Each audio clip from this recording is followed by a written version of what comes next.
With only 15 days left before the season opener against the Detroit Lions, which I am super pumped about, the Green Bay Packers received some great news. And what is it?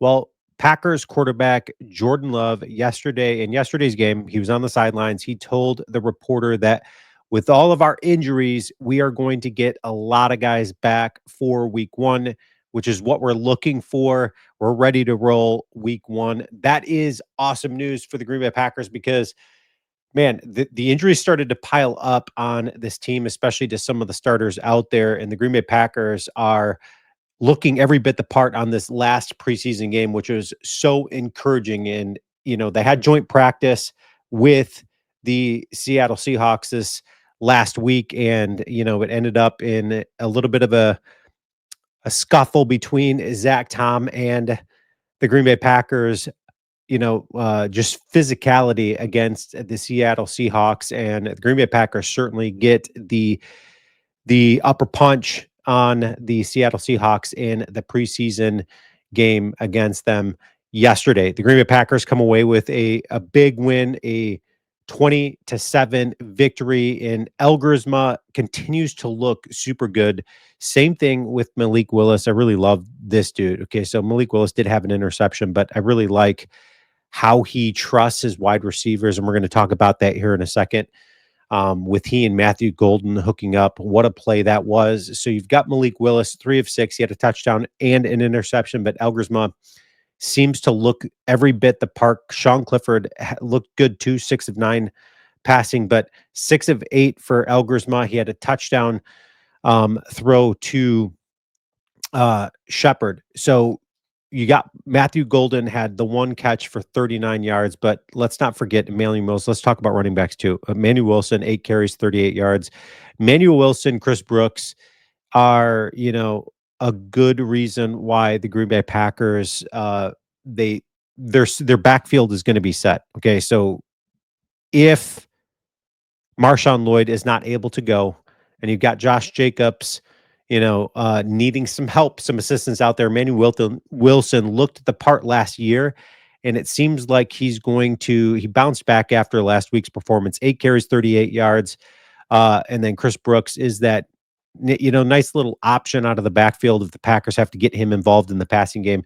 Matthew Golden, 1 reception, 39 yards. And let's just take a look at that highlight here. Matthew Golden's ability to come back for the ball, go underneath his defender, and then come up with a one-handed grab, as you can see there.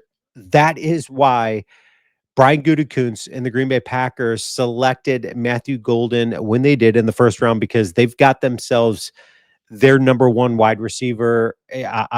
You can take that to the bank, because Matthew Golden looks every bit the part of a number 1 wide receiver. That was what the Packers were lacking. That was what they were missing. Josh Jacobs said it this offseason. Man, the Packers need a number 1 guy here in Green Bay for Jordan Love. So I really love what Matthew Golden is going to be able to provide for this Green Bay Packer offense. Matt LaFleur has got to be absolutely pumped when it comes to his abilities out there on the football field. Okay, so defensively, everybody got involved in the passing game there, but Matthew Golden knows the story, right? So defensively, the Green Bay Packers had an absolute heyday. You had Kalen King came up with a fumble recovery. You had Breton Cox showing why he is such a beast.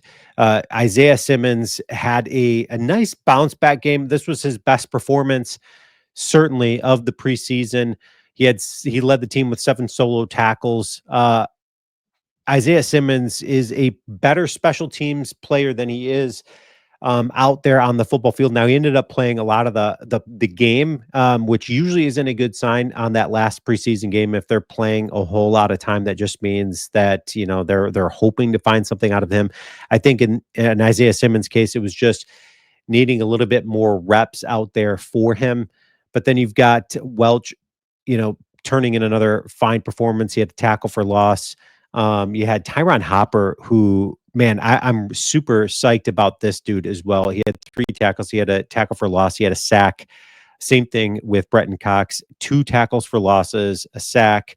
Quay Walker had a nice sack in this game as well. And man, Quay Walker, if you guys didn't get a chance to see that highlight with Quay Walker coming up with that sack, the way he read that play defensively, the quarterback was in a position to scramble for the first down and some extra yardage, but Quay Walker got ahead of it.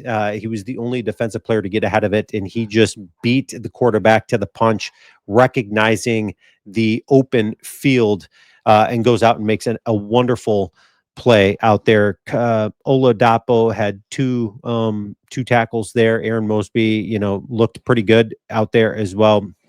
Um, Kalen King, we already talked about him. Kalen King, I really like this guy. I love this guy coming out of Penn State. I thought that Kalen King is going to have this big chip on his shoulder. Certainly, I think this dude is.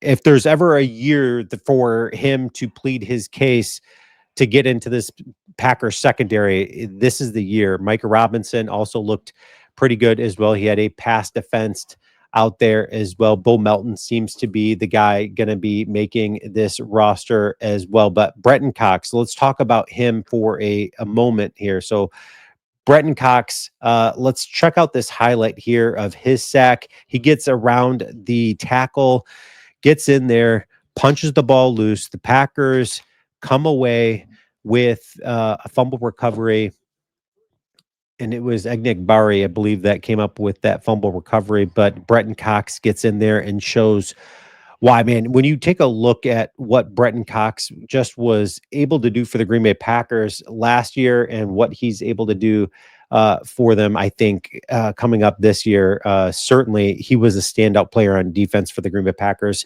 He continues to show why the Packers are so high on him as a third-year defensive end for Jeff Hafley, forcing a fumble that was on Jalen Milroe that we just talked about, and doing his part to wreck a couple of run plays as well. Breton Cox flashed some real potential in the second half of last season. I'm high on this dude as a depth piece, as a pass rusher for Jeff Hafley. I think Breton Cox was a steal for Brian Gutekunst as an undrafted free agent. I want you guys to leave your comments. Let me know who's that player for you guys that you were super psyched about in yesterday's performance against Seattle. Matthew Golden, man, he gives me goosebumps because the Packers, I think, finally got their number one wide receiver in Green Bay. And the Packers get some great news ahead of the Detroit opener that everybody's going to be back. For the most part, everybody's going to be back out there healthy, ready to go for week one. Leave your comments, and as always, go Pack Go.